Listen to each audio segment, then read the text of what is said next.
Well, this is a take 2 of a live situation because my interwebs went down. It's Aleisha here. I'm the host of the Bridechilla podcast. If you don't know, maybe you've joined this group and went, what the hell is Bridechilla? Well, it was started by me. And I do a new podcast every Monday all about planning your wedding without losing your shit. And it's great to see you. Great to be able to catch up with the Bridechilla community. If you are watching this in replay, still comment. I love going through and reading and commenting on your comments. Very meta. I'm in sports and active wear. I have genuinely done some activities today. I'm not just wearing stretchy clothes. Oh, I do love wearing stretchy clothes. Don't know. I've got some new glasses. How do we feel about them? They're helping me look a little smarter and also see the screen. So that is a good thing. This is called Bridechilla Quick Coffee Break, also labelled as procrastination. I have genuine coffee, nearly tipped that on the computer. Wanted to say a few things. Firstly, I wanted to thank all the contributors this week to the Bridechilla community. You have been amazing. Some of the stuff that comes into this group, I mean, lovely Erica and I. Erica works with me on the show and the blog. We write to each other going, oh my gosh, this group, the stuff that you say and contribute, it's unlike any other wedding community I've ever seen. And I'm not just tooting your horn. I'm just saying that the discussions that you have inspire us all the time.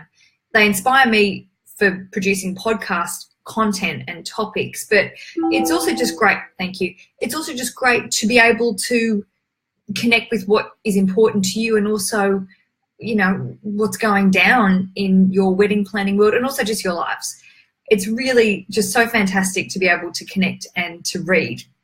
I've got a couple of topics I wanted to cover today. If you have a question and you wanted to jump in, I am open to it. I'm open to all communications. I know I'm in London at the moment and I know my time zone's not great for my US listeners/watchers, but I always read the comments after our Facebook Live. So if you want to jump in and comment later, post haste, you can do that and I will reply and I'll be very happy.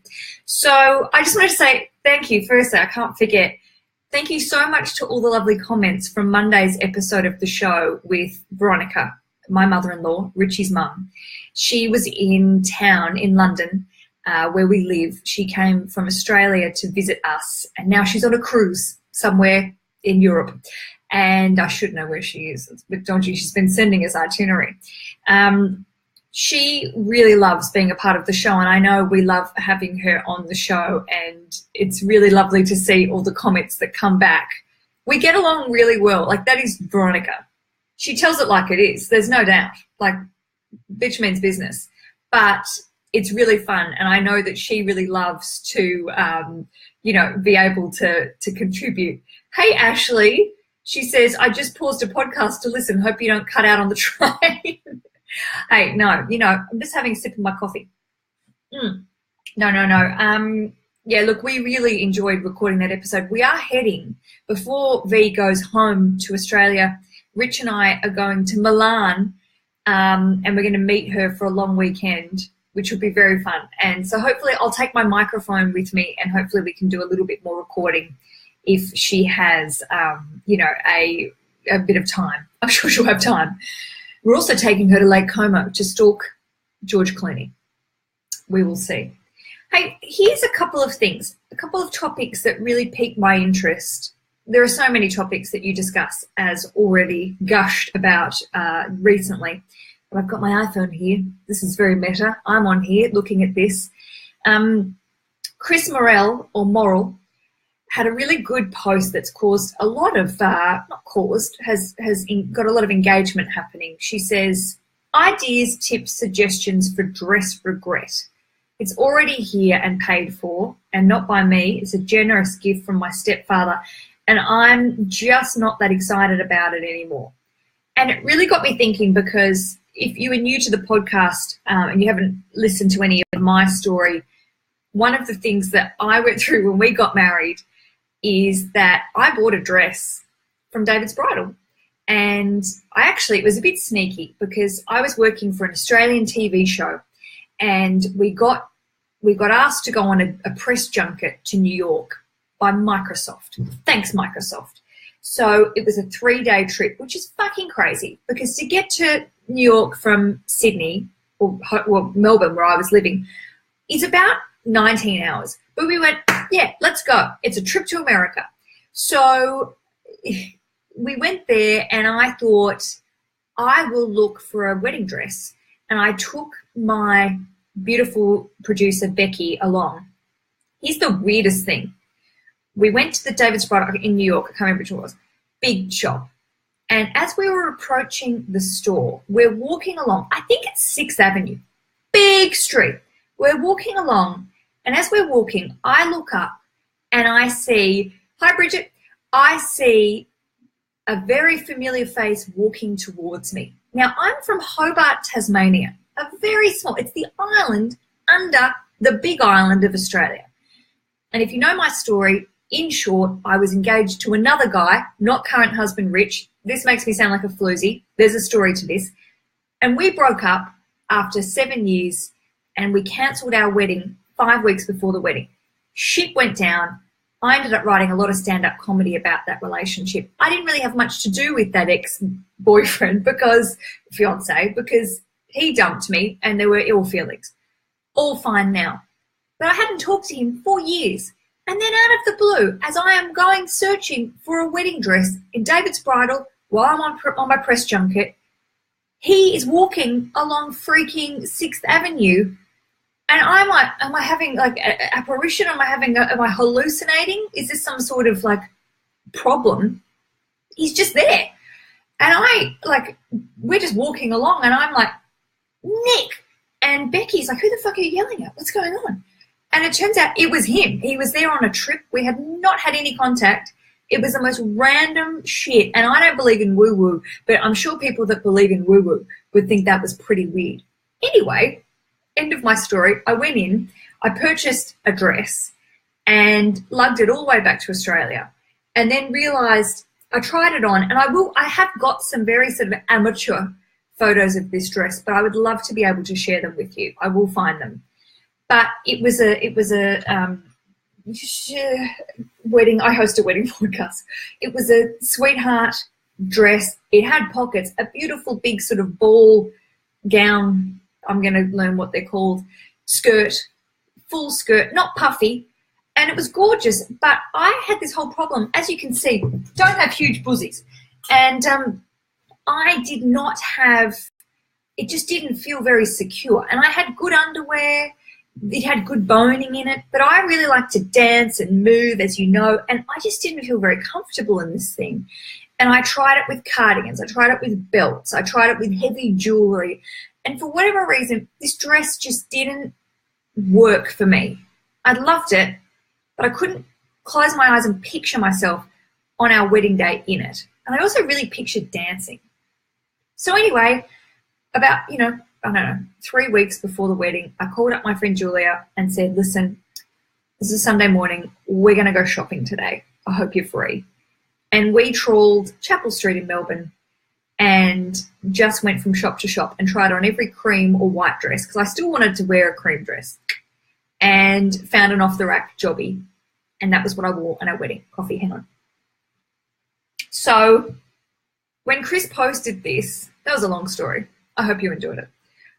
Still weird that I ran into the ex. So weird. But when Chris posted this, I really empathized with her because I went through that feeling of going, I just don't think this is it.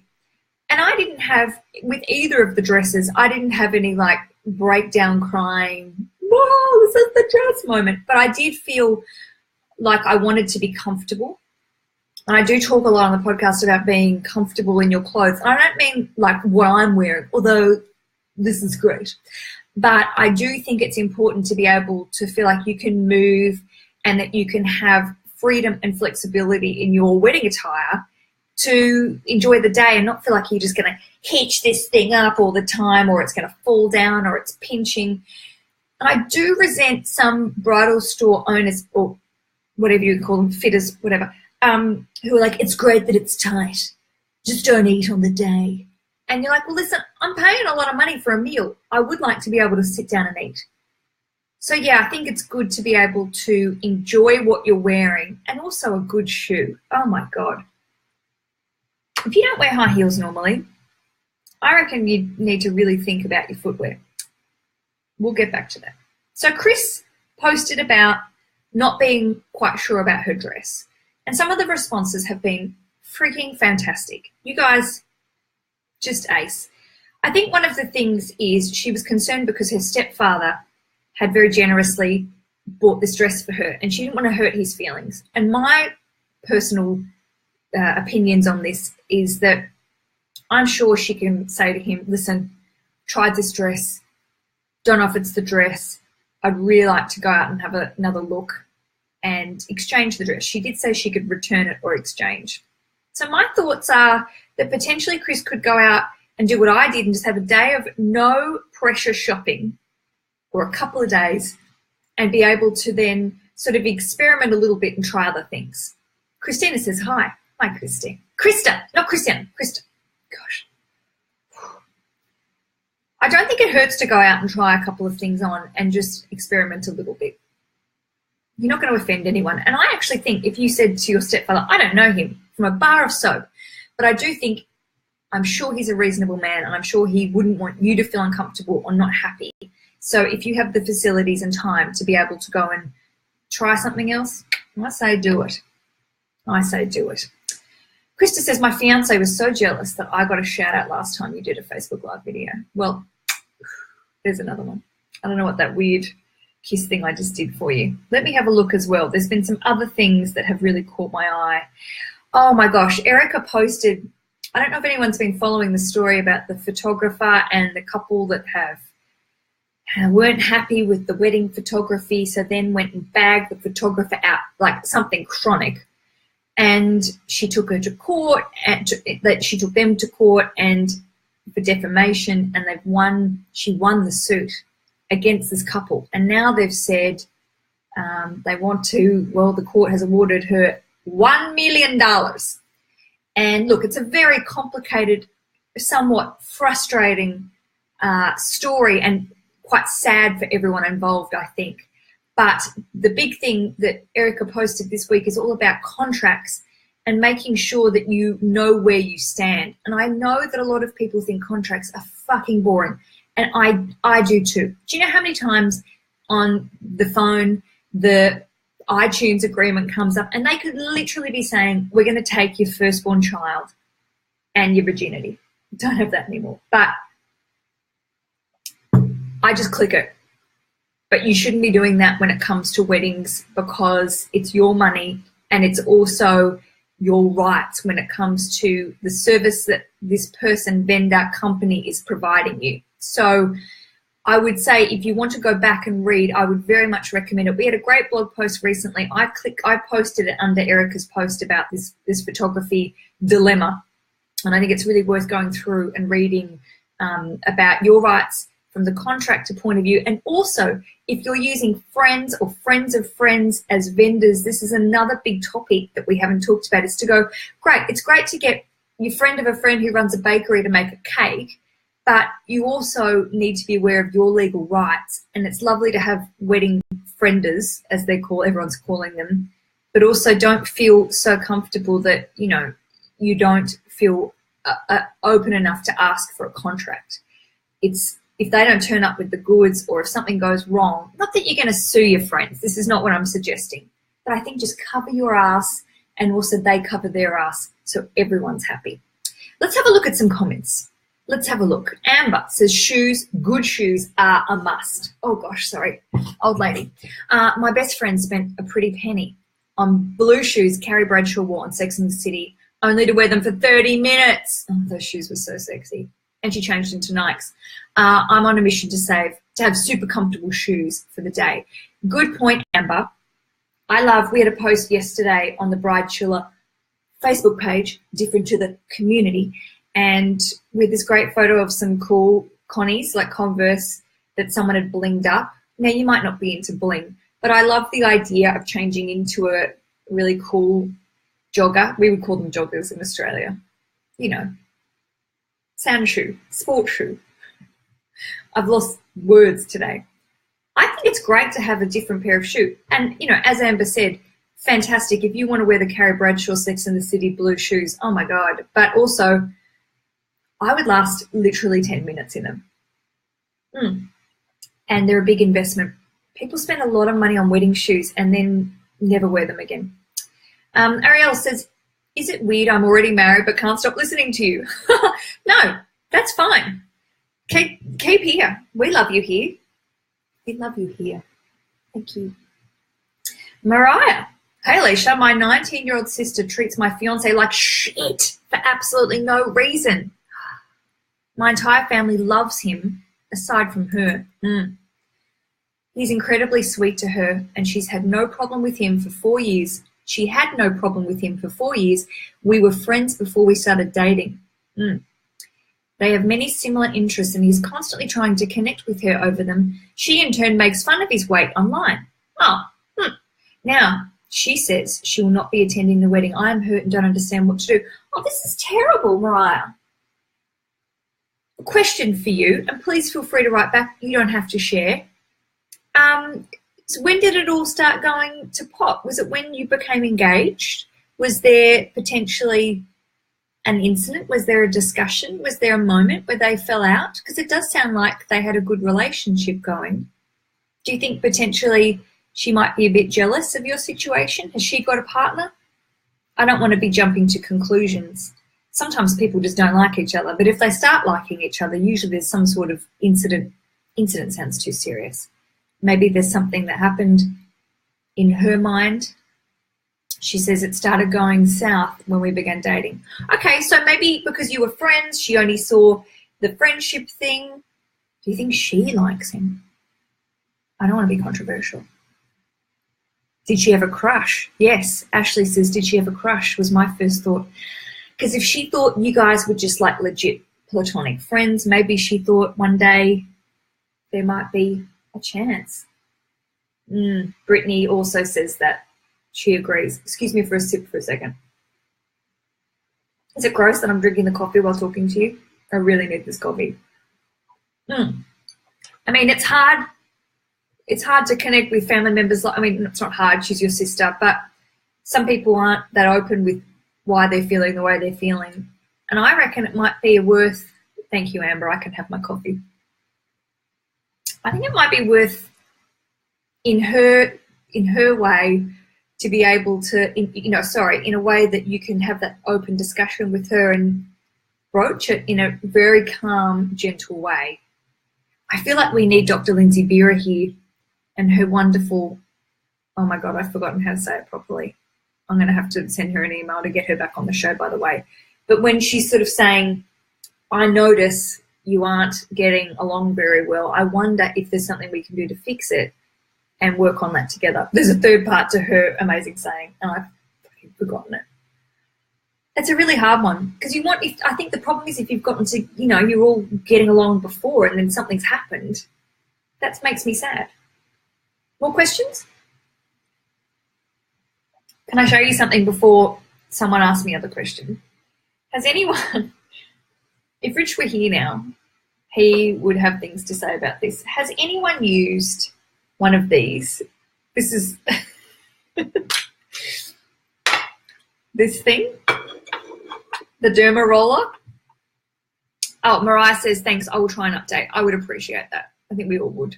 Thank you. So, okay. I recently worked on a TV show that was all about, oh my God, some of the TV shows. So in the daytime, my Bridechillas, if you don't know a little bit about my behind-the-scenes work, I work as a TV producer. I'm currently unemployed for this week. Hopefully another job will come to me. But a few months ago, I worked on a quite skanky show for Channel 5 in the UK. So no one will know what that means. But they make sort of low-rate documentaries.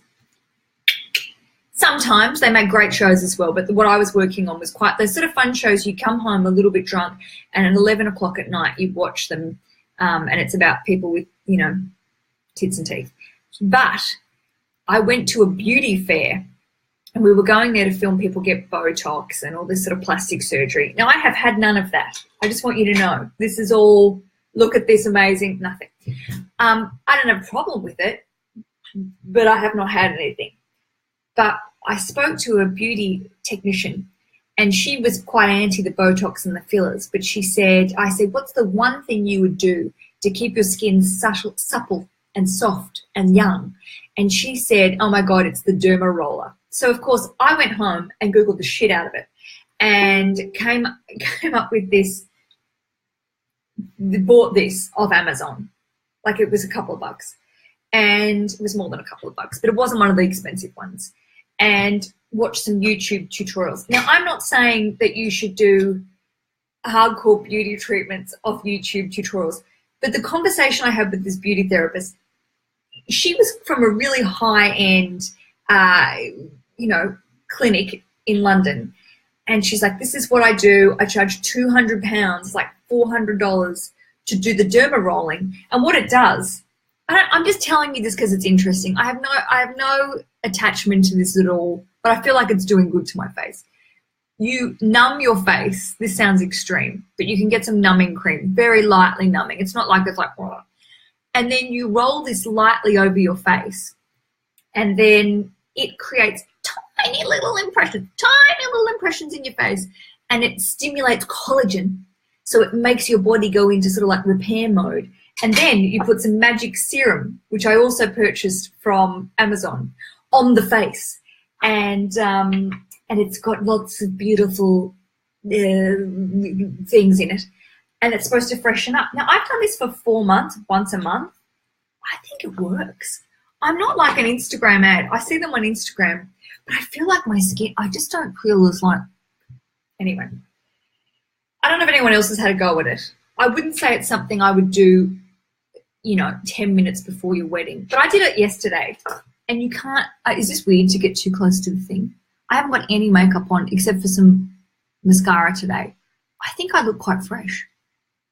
Rich thinks, he sits like this as I'm like, because it does make a weird noise as you're rolling it. And you've got to be very careful to clean it afterwards because it's literally piercing your skin.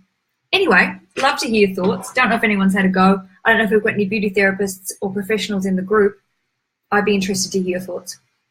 Krista has a question. Any tips on navigating awkward step-parent relationships during the wedding planning process? Oh, my dad is remarried after my mum passed away from cancer. His wife and I get along okay, but we're not close, and she started to get weirdly enthusiastic about the wedding. I want to honour my mum without offending his wife, even though they were kind of awful to me during their own wedding process. Okay. The step-parent thing's really strange. I feel, personally, I think you should honour your mum in whatever way you want to do, and no disrespect to your stepmum, but it should not be offensive in any way to her. And if she does find it offensive, then as my grandmother would say, bunkum. It's not going to be the sort of thing that you get another chance to do. Hopefully you should honour her on your wedding day in the way you want. I think it's nice that she seems enthusiastic. I mean, the way I read it, it sounds like you might be a bit suspicious of her enthusiasm. And it sucks being a part. I know, my dad married my stepmom and didn't invite me to the wedding. Haven't talked about that. So I can empathise with you about this idea that you're the kid. And I think when someone's not there, my mother died and my parents were divorced. But I do think there's this idea that as a kid, they've found each other and you're this sort of extra. And I don't have any brothers and sisters. It was just me. And I think I've always been seen by my stepmother, and she's never said this, as a bit of a threat. And I find that so bizarre.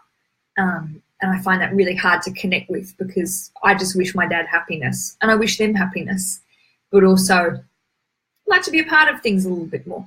So I do empathise with you there, Krista. I do think, you should potentially embrace the enthusiasm to a point, but also find ways of, memorialising is probably, acknowledging your mum in your wedding. I think that's absolutely A-okay. Thank you for your question. Jamie, oh, I like that name. Jamie says she's wearing, we're going back to shoes because we love talking about wedding shoes. I am actually going to wear cowboy boots with my short lace dress. Oh, I love this. I've debated whether I should really wear them and if it's appropriate. Oh, well, you know what I'm going to say about that. We're getting married in an old Western town. Oh, it's like Westworld. Got some emails. And our reception is in a saloon. Oh, my God. Boots aren't for everyone, but I finally decided they're perfect for me. I'm really excited for you. And can I just say how much I love Westworld? I think I'm pro the cowboy boots, cowgirl boots, whatever we want to call them. Book it. It's fucking great. I love that she says, I'm going back to shoe talk. Bridget, wear the boots, says Brooke. Oh, for the love of God. Did anyone else watch Westworld? I want to go live in Westworld, but that says a lot about me. It's like, that's probably not healthy. Bridget says, my future in-laws have expressed zero interest in wedding planning. Is that weird? When my future sister-in-law, their world revolved around the wedding planning for 12 months. So the difference is polarizing. Or when her sister-in-law got hitched. Should I do anything when I bring up the topic? It's always changed. Look, do you want them involved? Is this a good thing? I think we should spin this. Scaramucci, we should be, I just said Scaramucci, sorry, I'm obsessed with him. I think we should spin this to a way to go, is it because if they start becoming involved, would that be annoying? Do you just want acknowledgement?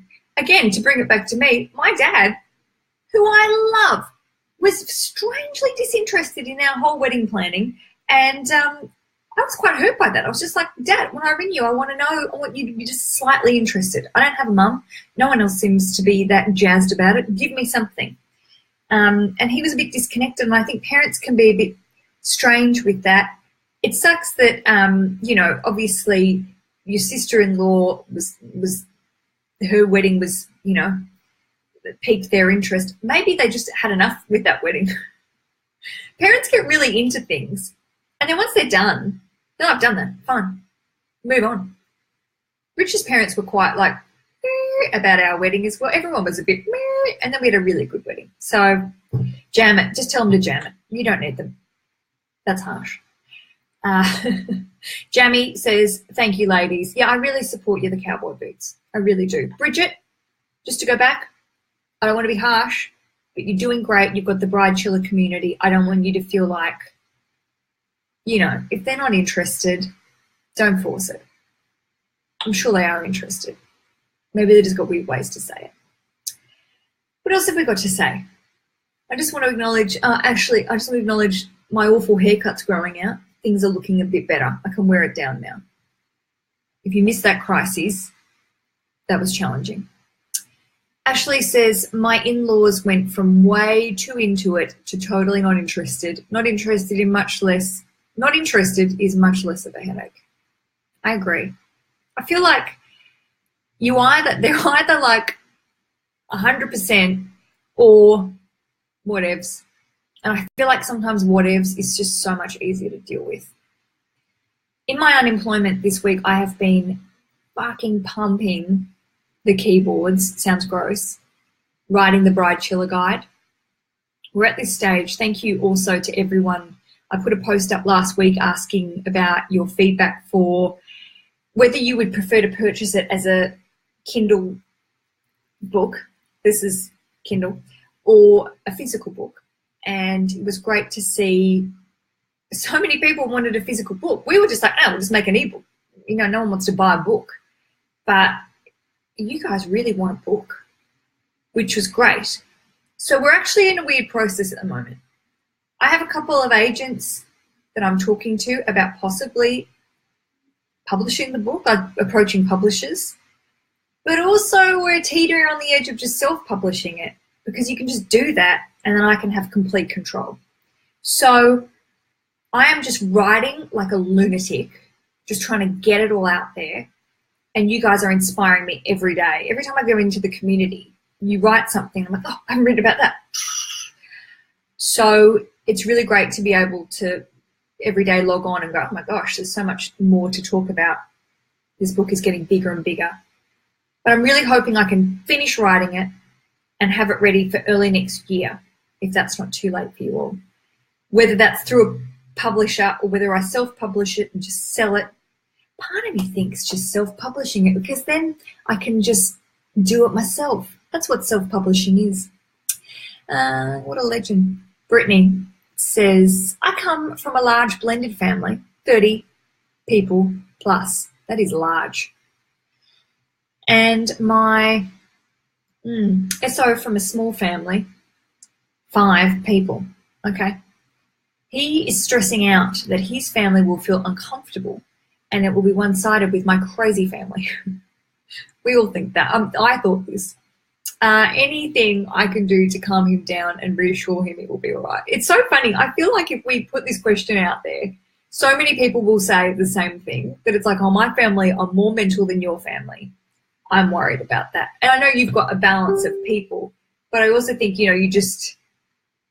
we all feel this way. I was totally like, the McCormacks, who I love, my people, they're quite different to the Maddocks, and I didn't know how they would all go. I had invited some of my lovely cousins. Rich didn't really have much extended family, so my sort of family outweighed his.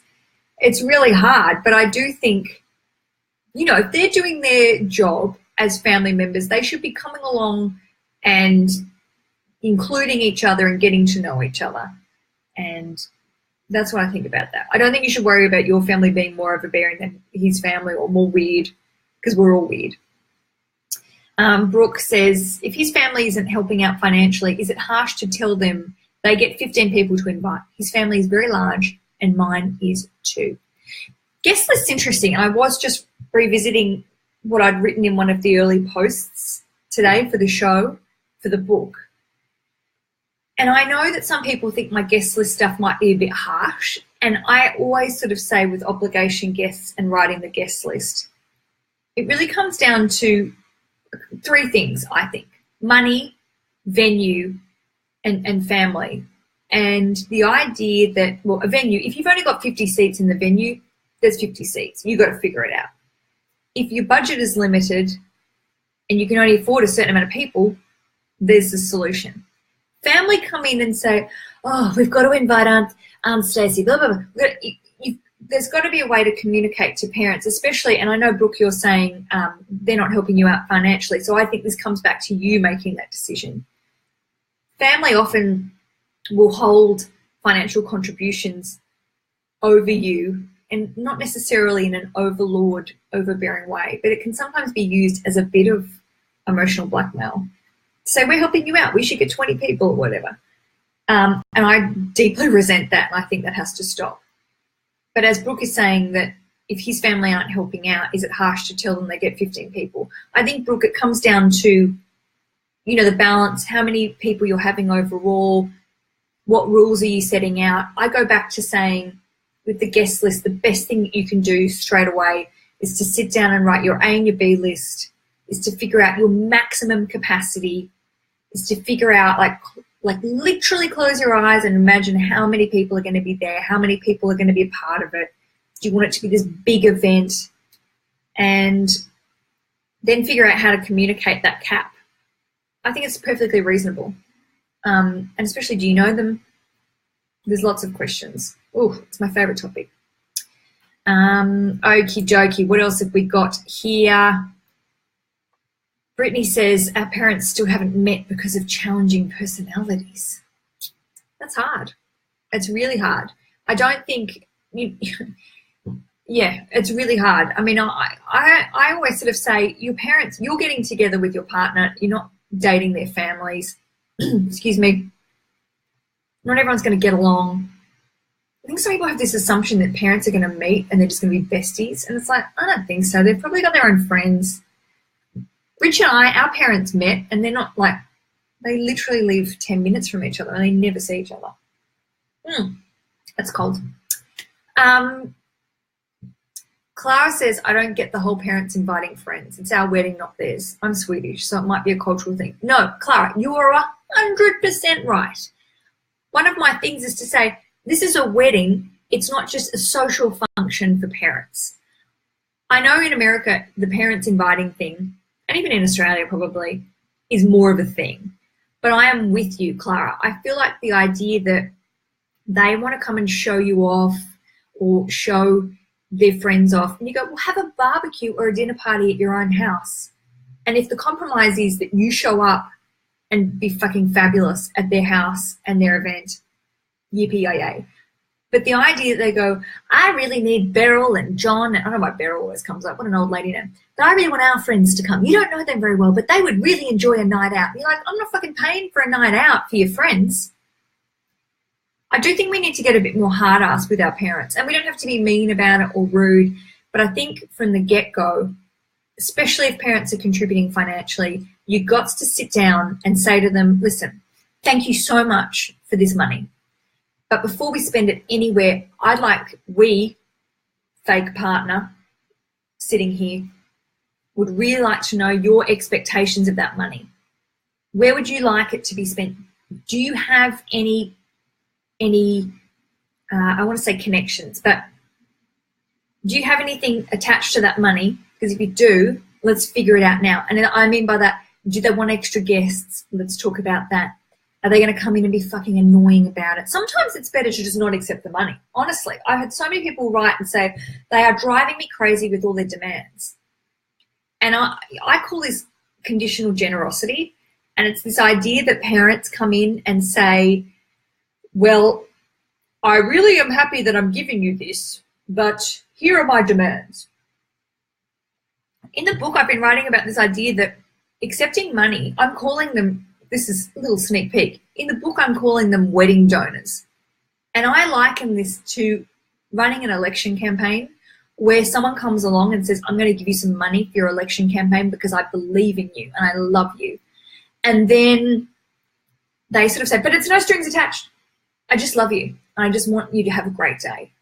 And then, of course, a couple of months or a couple of weeks down the track, they come along and go, oh, by the way, I'm going to need you to invite 14 people. It's our money.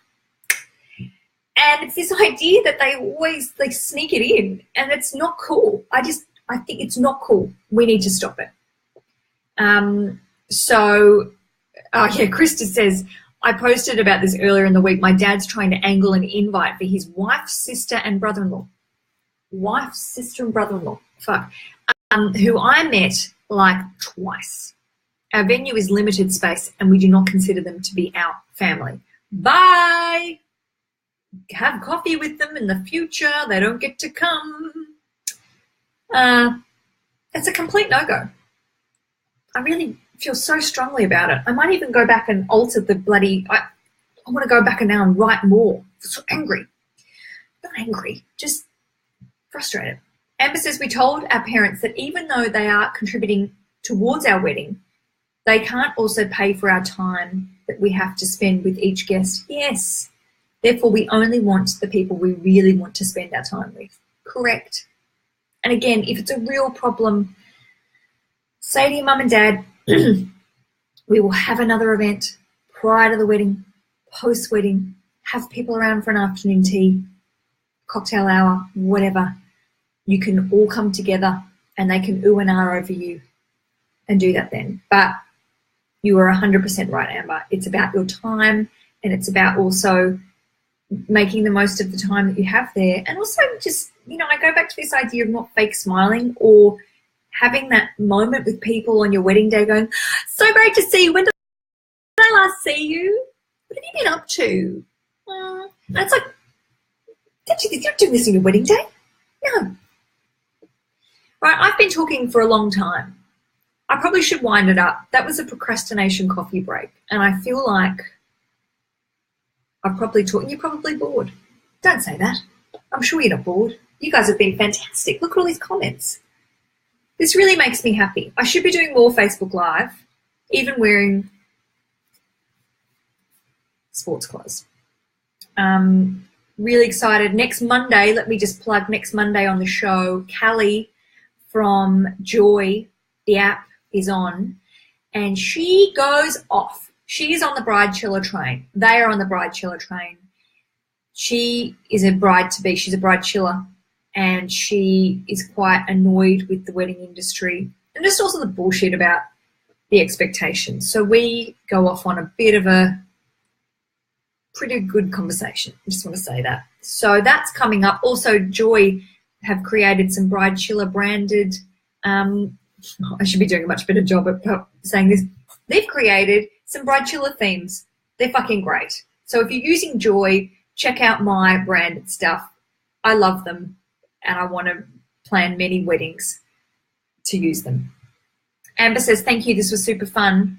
Keep me entertained while I was make up my Airbnb room. Yes! Oh, here's another thing. Sorry, just before I go. Amber, did you comment on the side hustle post?